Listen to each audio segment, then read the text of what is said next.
আজকে। প্লিজ ড্রেসের লিঙ্ক চাইবে না, ড্রেসটা আমার অফলাইন কেনা, ড্রেসটা যাই না তোমরা অনলাইন পেতে পারো ম্যাক্সের ওয়েবসাইটে। আমি এটা ম্যাক্স থেকে কিনেছি, আমার খুব ভালো লেগেছিলো, খুব কমফোর্টেবল, খুব কমফি, তাই জন্য আমি এটা নিয়েছি।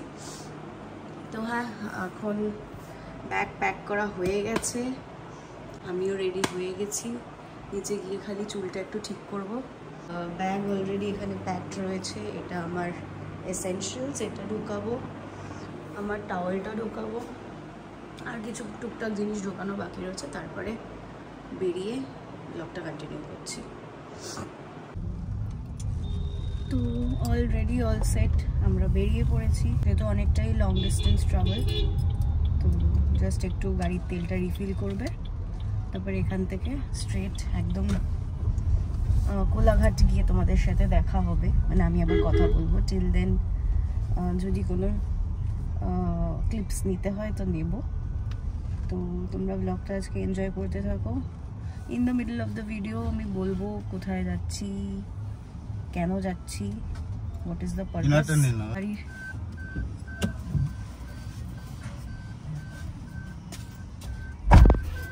তো গাড়ির তেলটা রিফিল হয়ে যাক। আমি দেখেছো চুলটা কি করেছি, আমি চুলের সাথে কোনো রকম কোনো মানে বাঁধতে টাধতে না পারলে এটাই করি। খুব অ্যানোয়িং জিনিস জানো তো গাইজ এই ব্যাপারটা। মানে আমার মা, মানে এটা আমাদের জেনেটিক প্রবলেম। আমার মায়েরও একটু বল্ডিং আছে সামনে, আমারও ইন ফিউচার হবে যা মনে হচ্ছে। এটা কি? আচ্ছা, তো সাথে যাচ্ছে, আমি তো বলিনি, বলাই হয়নি, সাথে যাচ্ছে আমার মা। একটু দেখি মা, তোমাকে একটু দেখিয়ে দিই, হাই করে দাও সবাইকে। সকালবেলা ঘুম থেকে উঠলে এটাই হয় গাইজ, যেহেতু আমরা ভীষণ ভাবে অ্যালার্জেটিক টু ডাস্ট এভরিথিং, মানে আমার মোটামুটি অ্যালার্জি অন টপ নচ আমার। এটাও মায়ের থেকেই পেয়েছি। তো মায়ের সব এই রোগের যেই জিনিসগুলো গুণাগুণ সব আমার মধ্যে আছে। এখন বয়স অল্প বলে জুঝে নিচ্ছি, বাট বয়সকালে ভোগান্তি আছে।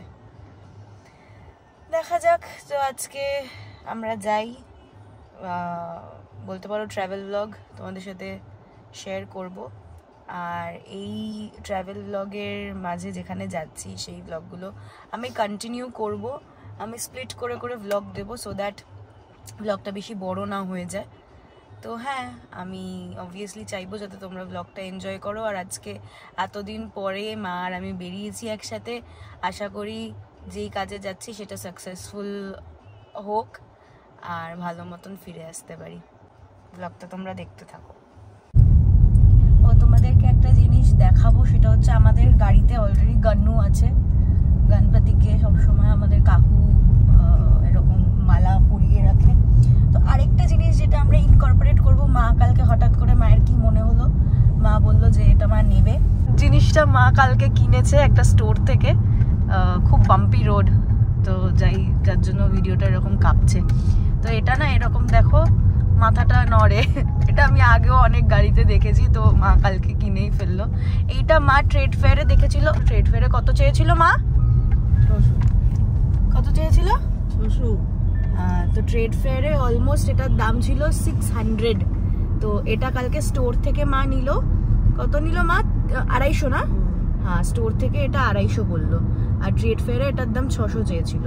তো হ্যাঁ, আমরা অনেকটাই কমে পেয়েছি, অ্যান্ড যখন কমে পাচ্ছি why will we not grab it? তো এটাই নিয়েছি। এটা এখন আমি গাড়িতে বসাবো সামহাউ। ডাবল টেপ নিয়ে আসা হয়েছে, মা কাচিও নিয়েছে। তো এটাই গাড়িতে ইনকর্পোরেশন। এটা লাগিয়ে তোমাদেরকে দেখাচ্ছি কেমন লাগছে।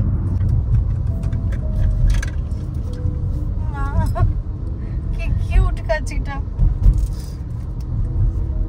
মানে মা জোগাড়ও করে জানো তো।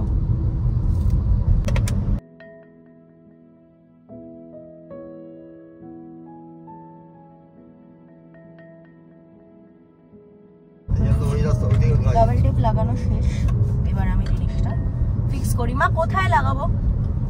কোন জায়গাটা? গান্নুর পাশে বসেছে? আরে বসেছে।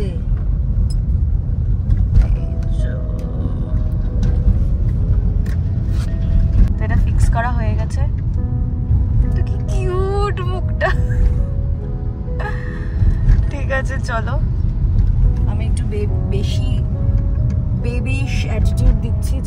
বয়সে একদম সুটেবল না। এখন আমরা দাঁড়িয়েছি কোলাঘাটে। ঘুমানোর অনেক চেষ্টা করলাম, বাট ঘুম একদমই পাচ্ছে না। খিদে পেয়েছে, খাবো, তারপরে আবার রওনা দেবো।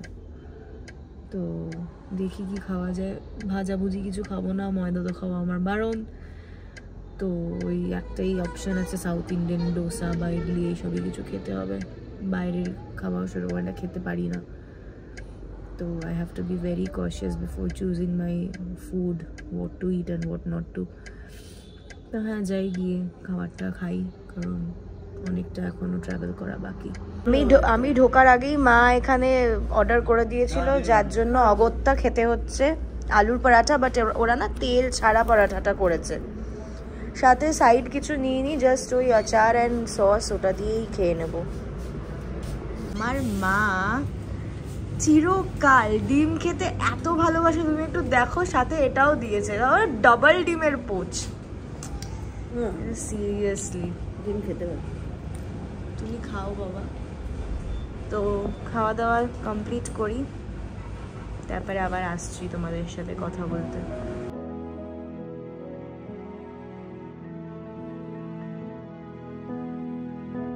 আমাদের ডান, আমরা আবারও বেরিয়ে পড়েছি রাস্তায় আমাদের গন্তব্যস্থলের জন্য রওনা আবার দিয়েছি। বাদিকে দীঘা, আমার কাকুই বলে দিচ্ছে বাদিকে দীঘা, তার মানে তোমরা বুঝতেই পেরেছো আমরা কোথায় যাচ্ছি। আমরা যাচ্ছি হচ্ছে জামশেদপুর। এবার জামশেদপুর কেন? কারণ আমার মায়ের মামা বাড়ি, মাসি বাড়ি, আর আমার মামা দাদুর বাড়ি, আর মাসি দিদার বাড়ি।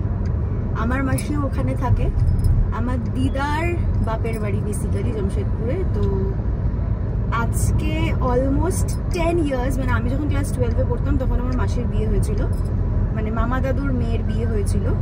তো তখন গেছিলাম 12-এ পড়তে। এখন অলমোস্ট আফটার 10 ইয়ার্স আমরা আবার যাচ্ছি জামশেদপুর। মা মাঝে গেছিল, ভাইয়ের টিএফএ-তে ট্রায়াল ছিল, তো ওর জন্য মাকে যেতে হয়েছিল। বাট আমার অলমোস্ট আফটার 10 ইয়ার্স, মা আফটার 5 ইয়ার্স কোভিডের পরে।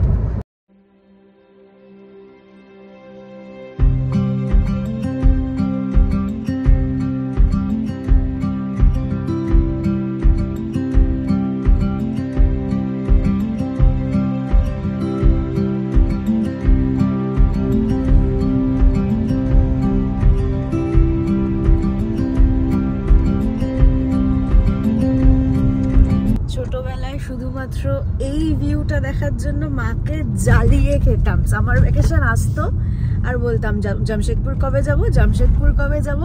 আর আমার মামা দাদুর বাড়ির ওখানে না, মানে পুরো একদম ফাঁকা এরিয়া, আর পুরো পাহাড়ের গায়ে। তাও পাহাড়ের গায়ে যেন এরকম এত ক্লোজ না, অনেকটাই দূরে। আর মামা দাদুর বাড়ি থেকে না যখন পাহাড়ের দিকে তাকাতাম, খালি মনে করতাম ইস যদি আরেকটু এগিয়ে গিয়ে ছুতে পারতাম, আরেকটু এগিয়ে গিয়ে ছুতে পারতাম। বাট কোনোদিনও পাহাড়ের দিকে যাইনি, সবসময় গিয়ে মানে বাড়ির মধ্যে বা আশেপাশেই ঘুরেছি। সেরকম পাহাড়ে কোনোদিনও মা নিয়ে যায়নি, দিদাও নিয়ে যায়নি। বাট আমি শুনেছি ডিমনা লেকটা নাকি খুব সুন্দর, বাট এখনো পর্যন্ত যাওয়ার সৌভাগ্যটা আমার হয়নি। বাট জুবলি না, আমি যাইনি, আমাকে ডিমনা লেক নিয়ে যাওনি, তুমি আমাকে খালি জুবলি পার্ক নিয়ে গেছো, তাও আবার ব্রিয়মের অন্নপ্রাশনে। তো ওই জুবলি পার্কে গেছিলাম, ডিমনা লেকটা যদিও গিয়ে থাকি আমার মনে নেই, একবার গেলাম না, তুই আর তানিয়া তখন ছোট, তাহলে আমার মনে নেই, অত ছোটবেলার কথা আমার মনে নেই। বাট আমি সিরিয়াসলি আমার ছোটবেলার দিনগুলো ভীষণ ভীষণ মিস করি। মানে জামশেদপুর যাব মানে বিশাল কিছু একটা ব্যাপার। বোনের সাথে দেখা হবে, মামা দাদুর সাথে দেখা হবে, মাসিদের সাথে দেখা। মাসির মানে আমার মামা দাদুর মেয়েরা না খুব একটা আমার থেকে বড় না, তো খুব গল্প, বোনের সাথে গল্প, মানে একটা আলাদাই তখন, মানে তখন ছোট ছিলাম, ছোটবেলার দিনগুলো অন্যরকম ছিল। ওই দিনগুলো যদি আবার ফিরে পেতাম, বা যদি আবার ফিরে যেতে পারতাম ওই দিনগুলোতে, তাহলে কতটাই না ভালো হতো। তো এগুলোই ছোটবেলার দিনগুলো মনে করলে খুব নস্টালজিক লাগে। তো আসবো কিনা জামশেদপুর, হ্যাঁ আজ জানি না কবে আবার আসবো, আসবোই কিনা।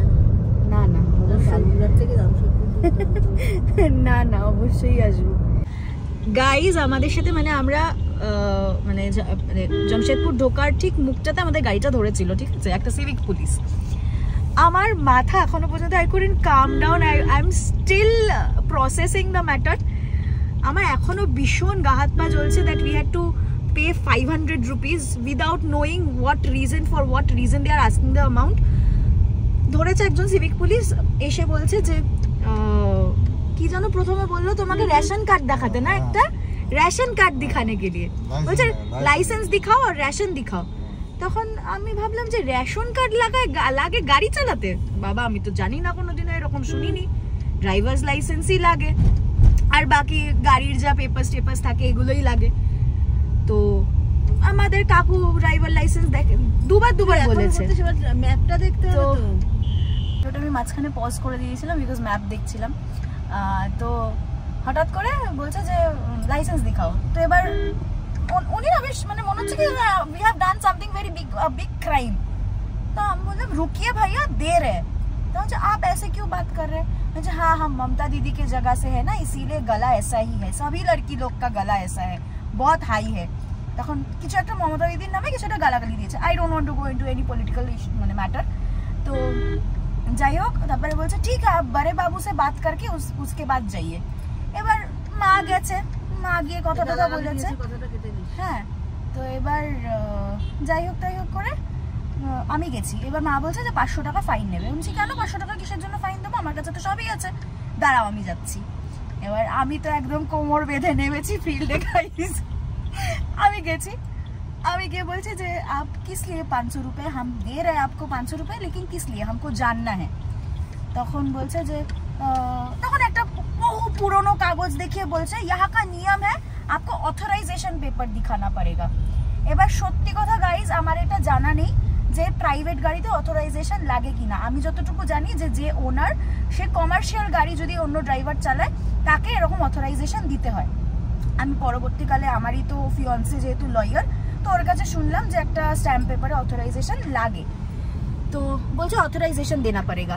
तो আমি ऑथराइजेशन আমি বলছি ठीक है हम जान के यहाँ के लोकल पुलिस स्टेशन में फ़ोन करके पूछेंगे अगर ऑथराइजेशन देना पड़ेगा तो उसके बाद अगर आप हमसे जो चार्ज ले रहे हैं তারপরে বলে 5000 টাকা লাগবে তো এবার আমি তো ওখানে আমার মাথা গরম হয়ে গেছে পুরো हम पैसा देंगे लेकिन हमको जानना है मेरे पास सब पेपर्स भी है लाइसेंस भी है हम आपको सब कुछ दिखा रहे हैं उसके बाद भी आप ये क्यों आप हमको ब्राइब करना चाहते हैं তখন ওরা না ঠিক মানে আমি কি আর বলবো মানে education level has got down to such a position যে ব্রাইব ওয়ার্ডটা ইউজ করেছি ওরা ভেবেছে আমি গালি দিয়েছি এবার আমাকে বলছে आप कैसे बात कर रहे हैं क्या लैंग्वेज में हमारे साथ बात कर रहे हैं क्या लैंग्वेज में आपके साथ बात किए তো যাই হোক এই নিয়ে ঝামেলা মিটিয়ে আবার গাড়িতে এসে বসলাম এবার দিদার বাড়ি যাওয়ার পথে মানে আমার মায়ের মাসির বাড়ি যাওয়ার পথে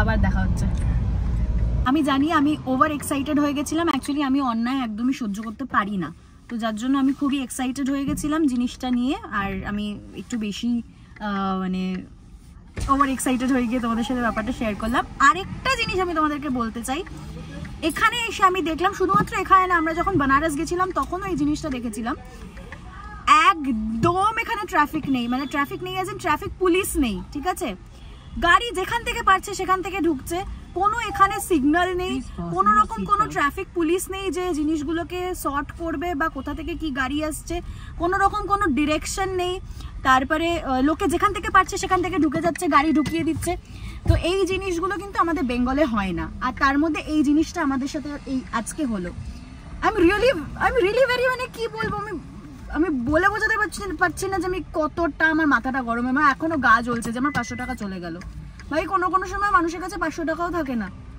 তো এটাই যাই দিদার বাড়িতে চলে এসেছি এখনো পর্যন্ত দিদার বাড়িতে ঢুকিনি ঠিক আছে মানে তোমাদের সাথে এই জিনিসটা শেয়ার করার জন্য আমি এখনো পর্যন্ত ঢুকতে পারিনি তো ঢুকি কারণ মা অলরেডি ঢুকে গেছে এটাই শেয়ার করার ছিল বাকি আমি বোনরা আসবে নামি দাদু দাঁড়িয়ে রয়েছে বাইরে চলো ওই যে দাদু দাঁড়িয়ে রয়েছে ঠিক আছে যাওয়া যাক তো মা এখানে সব কিছু গুছাচ্ছে সবার গিফটস কার্ডস তো বেসিক্যালি গাইজ এখানে আসার একটাই কারণ সেটা হচ্ছে আমার বিয়ে সামনে সেটা নিমন্ত্রণ করতে আসা তো মা তোমার কেমন ফিলিংস হচ্ছে বলো? একটু কি হয়েছে তোমার, কেমন ফিলিংস? আমার মামা বাড়িতে এসেছি, আমার ফিলিংস তো অন্যরকমই না, সেটা বলে বোঝানো যাবে না কাউকে। না না, তুমি তোমার 5 বছর পর তোমার এটা কেমন ফিলিংস হচ্ছে যে তুমি ফার্স্ট টাইম তোমার মেয়ের বিয়ের নেমন্তন্ন তোমার মামা বাড়িতে করতে এসছো এই পারপাসে? আলাদাই ব্যাপার। আলাদা ব্যাপার। যেমন আমার সব রক্তের, আমার মামা, আমার মাসি।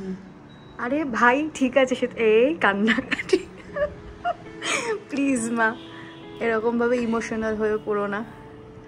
দেখেছো তো, তো এটাই হচ্ছে মানে ব্লাড রিলেশন এত বছর পরে। তারপরে আমার দিদা চলে যাওয়ার পরে মা এদেরকে পেয়ে যেন মনে হচ্ছে মায়ের জগৎ ফিরে পেয়েছে।